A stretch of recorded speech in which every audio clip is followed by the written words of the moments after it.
যুদ্ধবিরতির শর্ত ভঙ্গের অভিযোগে ইরানে আবারও হামলা চালিয়েছে যুক্তরাষ্ট্র। পাশাপাশি নিষেধাজ্ঞা আরোপ করেছে বন্দরগুলোতে, যার প্রভাবে বিশ্ববাজারে আবারও বেড়ে গেল এক মাসের সর্বোচ্চ $87 পৌঁছায় অপরিশোধিত তেলের দাম।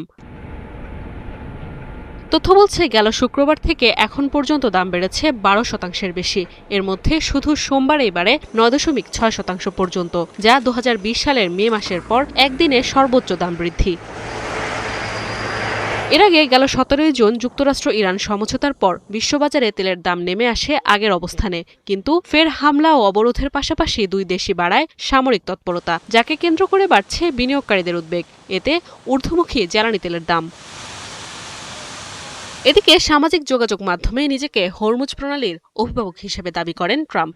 বলেন, হরমুজের নিরাপত্তা নিশ্চিতে যত ধরনের ব্যয় হবে তার জন্য প্রণালী দিয়ে চলাচল করা প্রতিটি পণ্যবাহী জাহাজ থেকে 20% হারে অর্থ আদায় করবে ওয়াশিংটন, যার প্রক্রিয়া ও কাঠামো গঠনের কাজ শুরু হবে শীঘ্রই।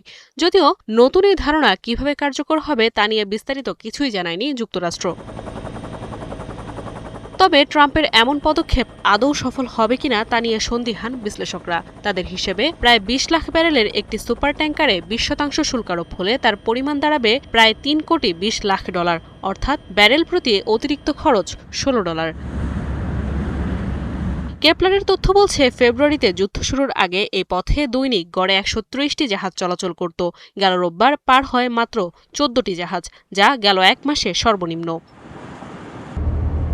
নাদিয়া ইসলাম তুলি, ৭১।